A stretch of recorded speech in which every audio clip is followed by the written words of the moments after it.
have our slides ready?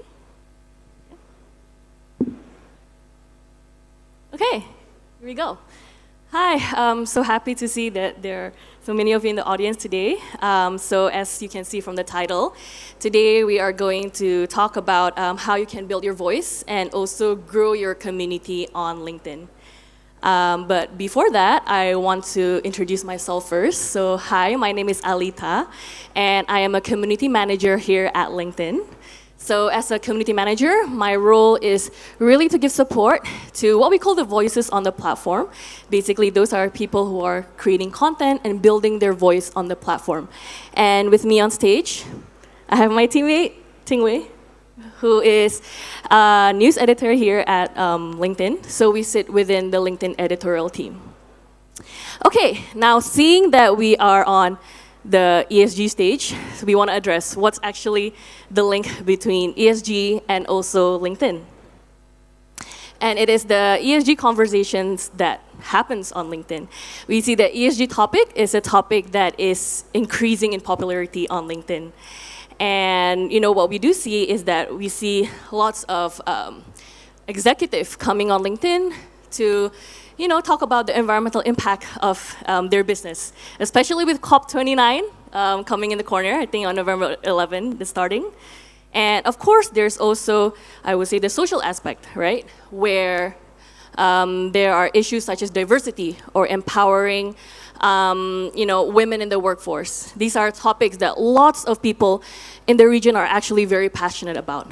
And maybe in governance, we see so many board directors are coming onto LinkedIn to actually chime in within the topic of ESG. And then on the other hand, we also see that there are customers, investors, and your employees who are actually increasingly putting more emphasis on ESG. And these, your stakeholders, you can actually reach out to them on LinkedIn when you're actually creating content about ESG on LinkedIn. Yeah. So in this session, what we're going to do, in the next 25 minutes, I'm going to give you a brief introduction to LinkedIn and why you should be building your voice on LinkedIn. And then I'm going to share with you how you can get started to build your voice by sharing with you some content best practices from the strategy, content formats, and examples from other professionals within that ESG topic. And then we're going to leave the last 5 minutes for a question and answer session. But there's a couple of you here. We only have 5 minutes, so we'll try our best to answer the questions. So let's begin. I'm going to introduce you to LinkedIn and how you can build your voice on our platform. So LinkedIn is the largest professional social networking platform with over 1 billion members from over 200 countries and territories around the world. So we reached 1 billion members just sometime last year. So our mission here is to create economic opportunity for every member of the global workforce. And our vision is to connect the world's professionals to make them more productive and also successful. And of course, how does this mission and vision actually translate into our products? It's in the way that our members use our products.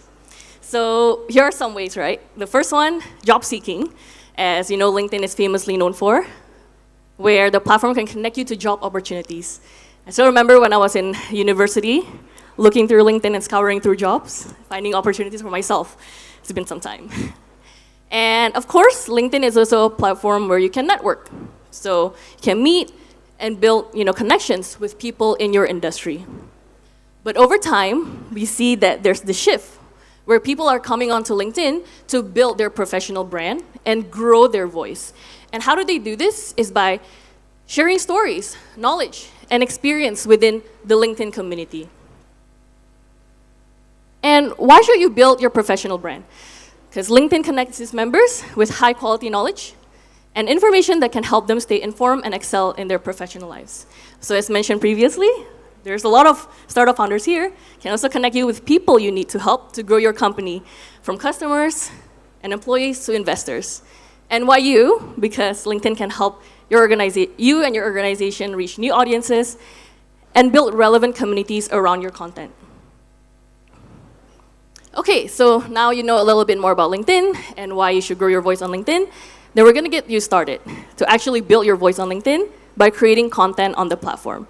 So I'm going to take you through some best practices from strategy, the content formats you can tap on, and of course, later on, Tingwei will be showing some examples from other professionals.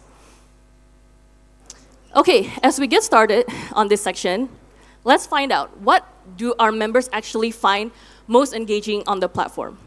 Now we know that LinkedIn is also a social networking, social platform.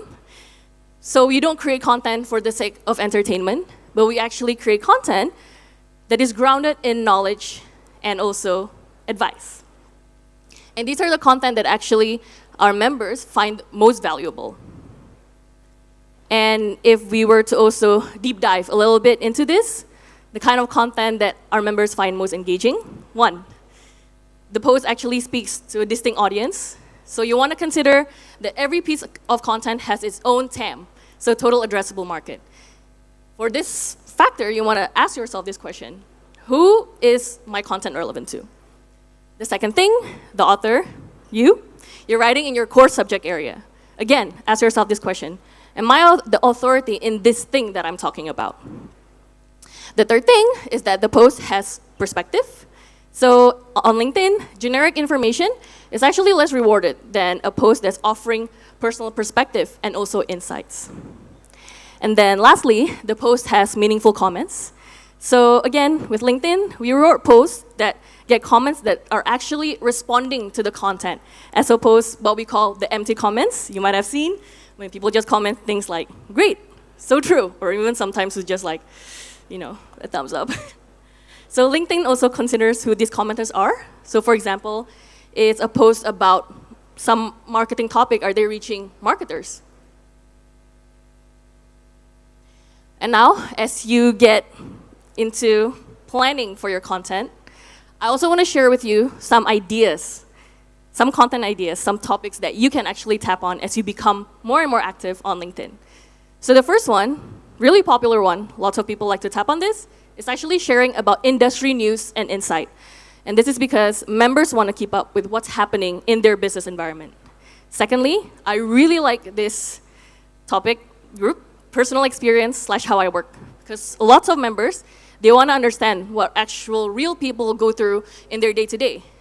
Lots of people talk about their success, but I also really love it when you talk about your failure, actually embracing it, and how did you actually, what did you actually learn from that failure, and sharing it with your LinkedIn community. Third is career. Members want to learn about the different career paths to progress in their industry. Fourth, leadership advice, something that's very popular on LinkedIn. Sure, lots of you here are leaders. And you have years of experience. So lots of members are actually looking to be inspired by industry experts. Fifth, DEI, very diversity, equity, and inclusion. Lots of members want to know where you actually stand on the issues that are important to them. Lastly, sharing your company news. So say you have a new partnership or an initiative that your company has launched. Talk about this and share about this on LinkedIn. Okay, now I'm going to pass the time to Tingwei, as he'll take you through some examples, real examples, of what people has been sharing on the platform. Tingwei. Thank you, Alita. Thank you, everyone, for making the time to join us here today. We really appreciate it. And I'm Tingwei. I'm a news editor at LinkedIn. So just to start off, maybe I can get a quick show of hands. How many of you have posted on LinkedIn before? No? Okay, that's quite a nice and substantial number. So because usually when we ask these questions, we do find out that a lot of people don't really post on LinkedIn. And why is that? Is because I think a lot of us are passive consumers of the content on LinkedIn. And that includes me as well last time. So before I joined LinkedIn, I've actually never posted a single post on LinkedIn before. But it's nothing personal. I'm just generally a bit more quiet on social media in general.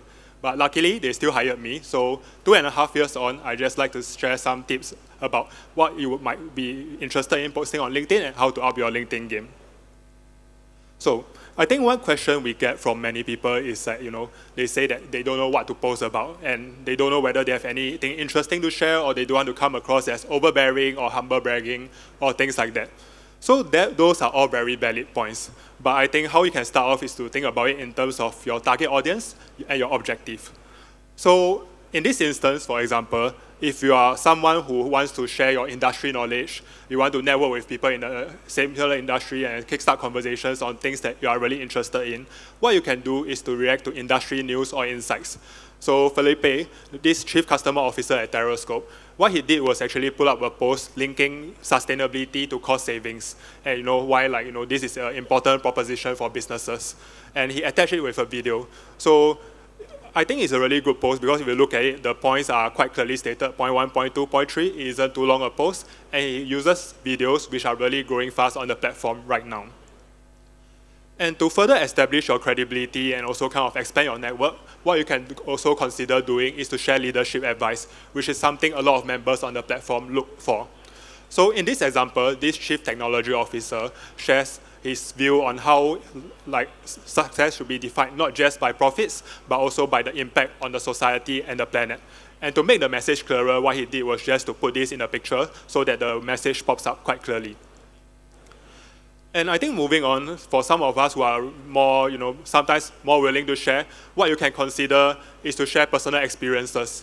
And these are really useful in terms of if you are trying to pursue an objective of knowledge sharing, or you are interested in mentorship and you want to try to inspire more people. So in this example by Esther, the Chief Sustainability Officer at CDL, what she actually got was an award about sustainability impact.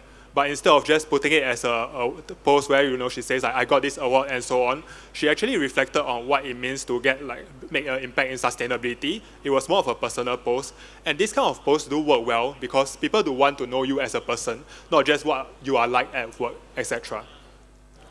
And going deeper, I think one interesting more personal side you can share as well if you are more interested in inspiring others is in terms of career stories. So I think we are all very familiar with our line of work. We go through what we do on a daily basis, but what we don't know is the challenges and the things that other people go through. So for this post, I found it really interesting because for Tirin, she's a content creator in the sustainability field. And what she did was to talk about how she works with sponsors, the challenges of working with sponsors and the considerations that she goes through. So this was something that I thought was very interesting, and I think appeals to a great range of members as well because people do want to know what it's like to be in other people's shoes. And for the third point that I would like to share, if you are more of a private person, you don't really want to share your personal life, but you would still like to get a bit more visibility on LinkedIn to try to network with others, what you can consider is to talk about your work or the things that your company is working on. And I find that a lot easier. So for me also, when I first started posting on LinkedIn, I avoided personal topics. But what I did was I thought about what I was working about because that feels better. You are not saying me, but you are talking about, what my work is doing, the value of my work, etc. So one good example here is this assistant professor at NUS who basically did a paper on the role of AI in sustainability analysis.